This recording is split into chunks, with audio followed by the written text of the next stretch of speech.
Rebonjour, nous voilà de retour sur le Salon des maires avec Agora News Sécurité, le premier média d'information autour du continuum de la sécurité, sécurité publique, privée et civile. Et maintenant, avec Georges Fenech, notre conseiller éditorial et technique. Bonjour Mickaël, bonjour Monsieur Georges. On accueille Yannick Ouanessian, qui est adjoint à la sécurité de Marseille.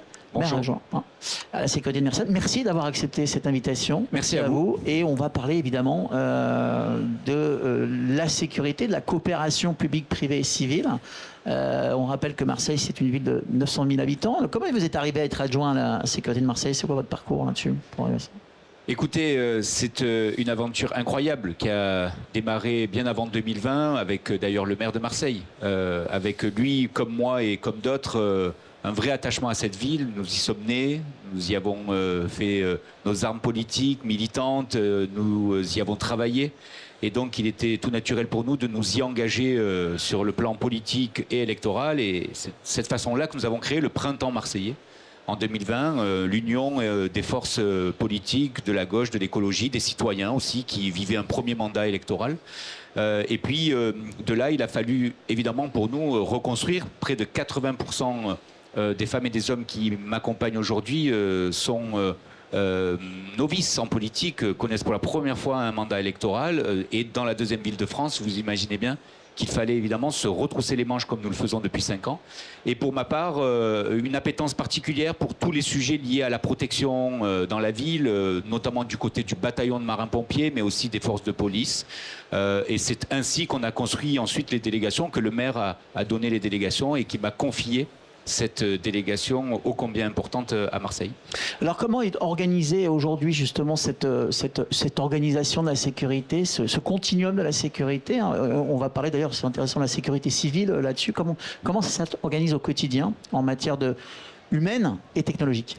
On a très vite, nous souhaité créer de vraies relations de coopération entre les services de l'État et les services municipaux en la matière. Et donc, d'abord, organiser une convention de coordination des forces de police nationales et municipales sur toutes les dimensions, matérielles, humaines, organisationnelles, et puis surtout du qui fait quoi. Et on pourra, j'imagine, y revenir. Ensuite, on a souhaité nous-mêmes prendre notre part, évidemment, à la ville de Marseille en s'engageant à doubler les effectifs de la police municipale. Marseille, c'est une ville très étendue, c'est la ville la plus étendue de France. En réalité, c'est 2,5 fois Paris, 5 fois Lyon. Et donc, il fallait, pour ces 240 km² de superficie, mailler le territoire, sectoriser notre police, lui donner plus de moyens. C'est ce que nous avons fait. Et puis, bien sûr, nous sommes allés chercher aussi des moyens nouveaux au sein de la police nationale, au sein de la justice, police judiciaire, service enquêteur, police secours, et puis bien sûr des magistrats au parquet qui puissent venir accompagner tout le travail de la police. Et donc, c'est vraiment dans cet état d'esprit de coopération, de solidarité que nous avons construit, nous, notre politique publique de sécurité et de tranquillité avec les services municipaux et les services de l'État. Alors, on voit bien l'idée, hein, Georges, une fois de plus, dans les grandes villes, il y a un début de continuum. On voit l'État, avec les forces régaliennes, hein, police ou gendarmerie. On voit la municipalité, qui reste police municipale, mais qui reste de la sécurité publique. Bien sûr. Et très souvent, dans les grandes villes, on oublie quand même cette sécurité privée. Vous avez des bailleurs sociaux, vous avez des médiateurs, j'imagine, vous faites appel à un moment donné, directement ou indirectement, à des agents de sécurité et à des installateurs de vidéoprotection, de suivi, etc. Bien sûr. Et ça, vous avez tous tendance un peu à l'oublier, cette partie-là. Et pourtant, elle existe très fortement. Alors de quelle manière elle existe? Alors, comment nous avons évidemment des contrats aujourd'hui avec les sociétés privées de sécurité, puisque dès lors que vous organisez un événement à la ville, notamment en période estivale, mais pas que, vous avez besoin de sécuriser les sites et seule la présence de la police ne suffirait pas. Et donc on fait appel à des contrats de sociétés privées qui viennent, qui assurent une présence, parfois c'est pour de la palpation, parfois c'est juste pour de la présence humaine de sécurisation des sites, et c'est le cas pour un grand nombre de sites aussi municipaux qui sont aujourd'hui surveillés et gardiennés par des agents de sécurité. Pour aller encore plus loin sur les enjeux de continuum, par exemple, nous avons là aussi travaillé avec des opérateurs de la médiation sociale qui interviennent en amont de la police souvent sur des faits de basse intensité. Ce qu'on appelle les faits de basse intensité, c'est des petits conflits de voisinage ou des conflits sur l'espace public qui ne nécessitent pas la présence ni d'agents de sécurité ni de policiers, mais que les médiateurs sont formés pour venir évidemment déconstruire toute situation de conflit. Et donc vous voyez bien que depuis les médiateurs jusqu'à la police nationale et parfois même la brigade anticriminalité ou les compagnies de CRS au besoin, on a là tout un continuum de sécurité qui s'organise. Georges, on voit bien ce développement de la médiation hein, chez tous les élus, l'idée de cette tranquillité publique, d'avoir des médiateurs plutôt de l'univers du privé. Hein. On ne va pas parler de sécurité privée là, puisque c'est des médiateurs. On voit ce développement aussi fort. On voit ce développement, mais si vous le permettez, Michael, on ne peut pas aborder Marseille comme ça, sans parler de ce qui s'est passé hier, et notamment les obsèques de Mehdi Kessassi, un jeune de 20 ans, le frère d'un élu écologiste qui mène un combat contre le grand trafic de stupéfiants et qui vient d'être assassiné, alors qu'il lui est totalement innocent. On a passé un seuil, on peut dire en France, puisque là, on est dans des méthodes de type mafieux, où on assassine un membre de la famille pour impressionner un militant et un élu. Donc on ne peut pas aborder Marseille sans dire Marseille, c'est aujourd'hui vraiment l'inquiétude et en même temps une vitrine de la France qui est Marseille, qui est en train de sombrer. Les magistrats, monsieur le procureur Besson, etc., l'a dit, nous sommes dans une situation où on est en train de perdre la guerre. Donc moi je veux bien qu'on parle de médiation, c'est très important, mais on ne peut pas évoquer Marseille sans évoquer ce qui est en train de devenir à Marseille. Et ça, c'est pas de votre fait, c'est un problème national, mais qui, à Marseille, prend une connotation particulière, monsieur le maire. Bon, moi je... Pardon, hein, mais... Non, mais... Alors oui, et j'entends ce drame qui est épouvantable. Mais c'est un drame qui vient s'ajouter à beaucoup d'autres. Hein. Oui, et je l'entends, et on va en parler. Mais là, encore une fois, on est ici aussi pour parler d'une organisation globale. Oui, mais bon. Et il me semble que là, on ne dépend plus des villes. C'est carrément explosif. C'est-à-dire que oui, même si on ne l'ignore pas. Alors, vous pouvez y répondre à ça. Ouais. Mais encore une fois, bien sûr. Et on est tous très choqués par rapport à ça. Mais j'imagine, et il ne s'agit pas pour moi là de répondre. Je comptais de toute façon en parler, parce qu'on vit une situation probablement de basculement dans ce que nous avons connu jusqu'ici en matière de narcotrafic dans ce pays. Et je dis dans ce pays. Peut-être contrairement à ce qui vient d'être dit, même si on connaît évidemment le sort du pire aujourd'hui à Marseille, avec cet assassinat qui s'apparente probablement à un assassinat d'intimidation, de menace. On va toucher le frère pour atteindre l'autre frère. C'est vous dire à quel point on a franchi un cap dans l'ignominie. Mais je parle aujourd'hui d'une situation nationale, parce que ça s'est passé à Marseille, mais c'est l'État désormais qui doit prendre la mesure de ce qui est en train de se passer dans la deuxième ville du pays. D'ailleurs, le président de la République a réuni hier... Le président de la République a réuni évidemment le gouvernement en urgence. Nous avons 2 ministres d'État qui devraient venir dans la cité phocéenne dès demain. Nous avons une marche blanche qui s'organisera samedi dans la cité phocéenne. C'est Marseille qui est meurtri, mais quelque part, j'ai envie de dire, c'est toute la nation. Mais là, comme vous venez de dire, et Georges l'a dit, c'est qu'on a franchi un cap qui était attendu, que malheureusement on redoutait ça. Ça pouvait être à Marseille, ça pouvait être à Paris, n'importe où. Le cap est franchi.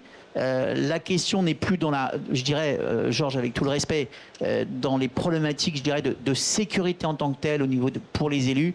Là où je rejoins, c'est qu'on est là plus dans une problématique d'impunité et de justice et moins de sécurité, contrairement à ce qu'on peut croire. Ma question, c'est en même temps une marque de solidarité que nous éprouvons vis-à-vis de Marseille, du drame absolu qui vient de se passer.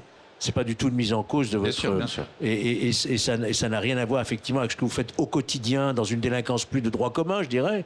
Mais on ne peut pas évoquer ça en signe de solidarité avec Marseille aujourd'hui. C'est ça que je veux dire. Oui. Non, mais là, on est d'accord. Et évidemment, on est très touché. On en a parlé avec bon nombre d'élus. Tout le monde est touché, hein, quels que soient les partis politiques. Bien sûr. C'est un cap qui est franchi.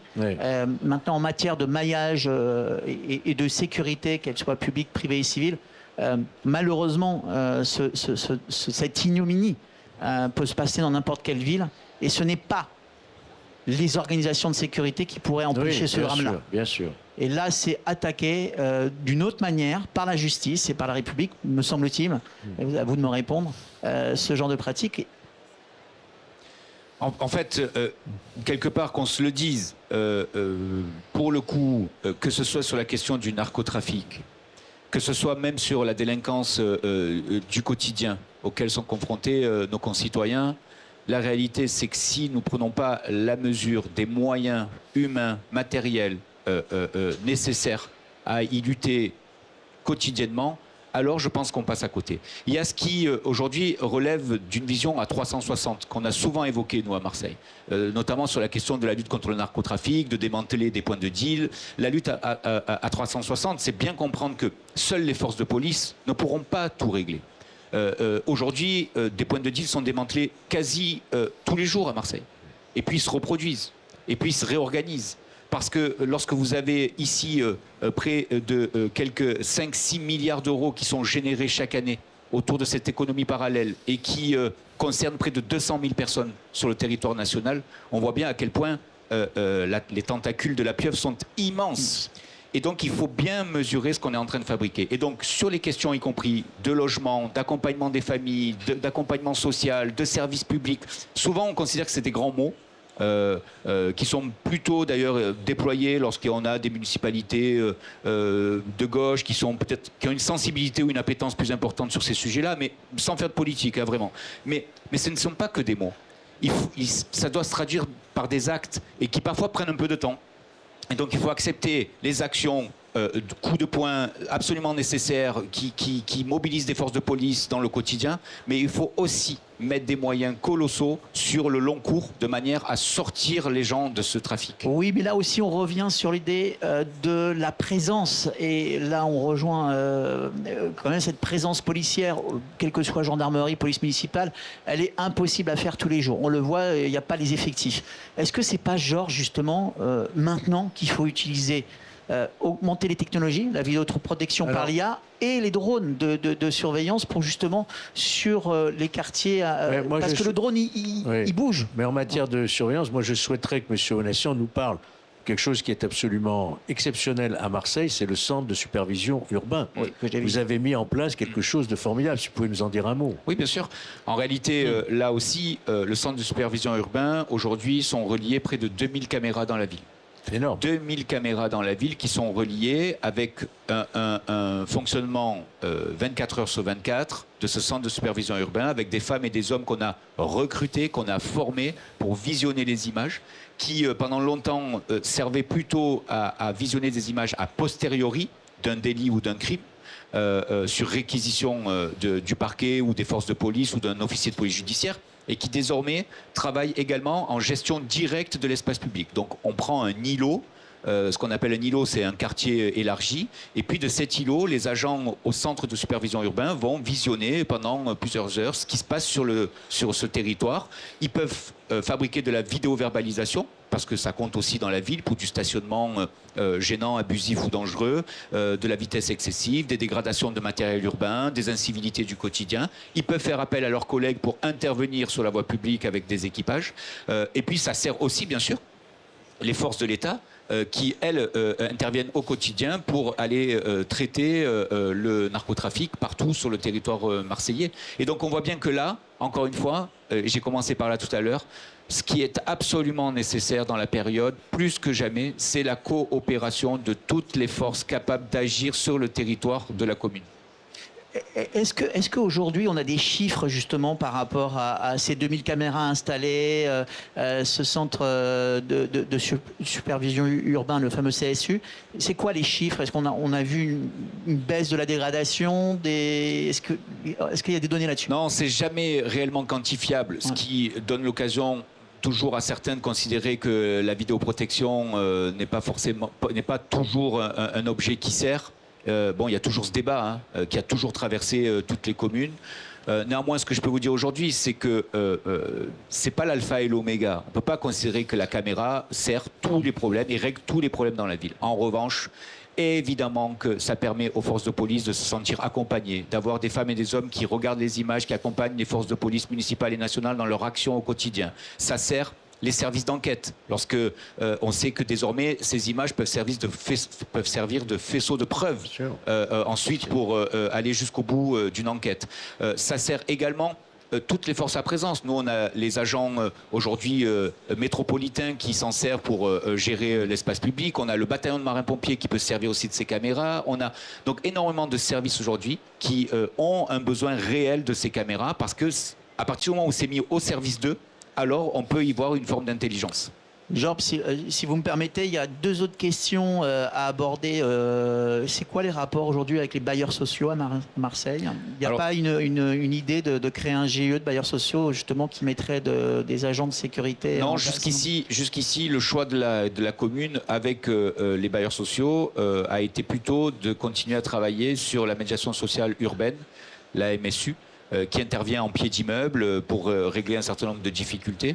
Et donc nous avons travaillé là aussi avec le préfet à l'égalité des chances, à une convention de la ville, des bailleurs et de l'État pour mutualiser nos médiateurs et qui puissent servir à la fois devant les écoles de la commune sur une certaine partie de l'année, parce qu'il y a aussi des petits conflits parfois devant les écoles, mais aussi en pied d'immeuble, mais également l'été sur notre littoral, puisqu'on a 57 km de littoral qu'il faut aussi couvrir et protéger. Et alors, excellente transition pour faire la dernière question, peut-être Georges en aura d'autres, c'est est-ce que vous avez observé de manière régulière ces dernières années, peut-être même une augmentation, de drones qui survolent Marseille? Non. Non. Il y a évidemment, lorsque nous avons connu... Je ne parle pas des drones russes, hein, là, on parle bien de drones, bien ça peut être narcotrafiquant ou peut-être même du drone de jeu. Mais, non. Au contraire, lorsque nous avons connu cette magnifique séquence des Jeux Olympiques à Marseille avec l'arrivée du Belém dans le vieux port de Marseille, l'État, la police nationale, elle avait fait le choix de mettre un certain nombre de sites sous contrôle de drones. Évidemment, on parle d'enjeux énormes de sécurité. Les services aujourd'hui de la préfecture de police sont très sensibles à ce qui peut évidemment survoler la ville, donc ils sont tous les jours informés de ce qu'il arrive. Mais il n'y a pas de retour particulier à ce stade sur la multiplication ou un nombre grandissant de drones qui survoleraient la ville. Alors à l'inverse, l'autre question, c'est est-ce que c'est pas un outil demain, le drone, justement, de permettre sur des quartiers sensibles ou des zones sensibles qui pourraient justement être juxtaposées par rapport aux services de l'État, services régaliens? Oui, c'est probablement au service de la préfecture de police de dire si c'est un outil qui pourrait les servir aujourd'hui. Non, alors eux, ils sont évidemment aujourd'hui très à cheval sur ces questions-là. Ils sont en train d'y travailler pour regarder comment ils pourraient désormais se doter de drones, notamment pour des manifestations, plutôt sur du maintien de l'ordre, etc. J'ai pas eu vent à ce stade qu'ils iraient plus loin. Néanmoins, ce que je peux vous dire, c'est qu'à l'inverse, puisque vous posiez la question de cette relation et de travail dans la ville, ce qui compte beaucoup pour nous et qui a disparu malheureusement là, c'est qu'il y avait un préfet de police de plein exercice à Marseille et que ça, je peux vous garantir que dans la relation, dans une ville comme Marseille, dans la deuxième ville du pays, dans la relation de travail au quotidien entre le premier magistrat, le maire et un préfet de police, c'est hyper utile et que là on l'a perdu, mais je ne désespère pas de pouvoir reconvaincre l'État de remettre un préfet de police à Marseille. Avant de conclure, Georges, une question sur l'armement de la police municipale. Vous en êtes où à Marseille?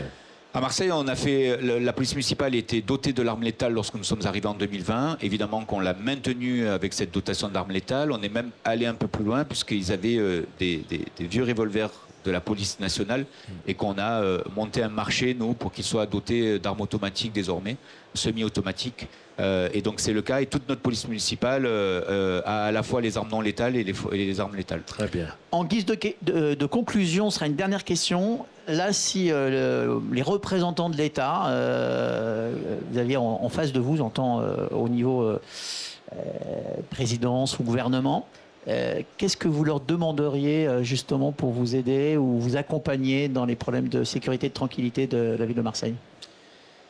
Je leur dirais aidez-vous.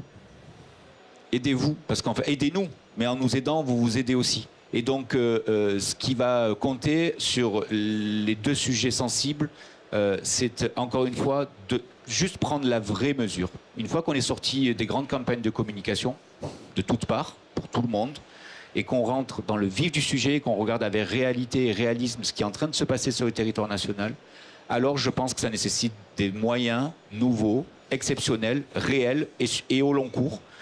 Et que j'ai commencé la semaine dernière en disant ceci sur une interview chez un certain nombre de vos collègues, en disant désormais il faut que l'État comprenne qu'il faut mener la guerre. Et j'ai pesé ce mot contre le narcotrafic.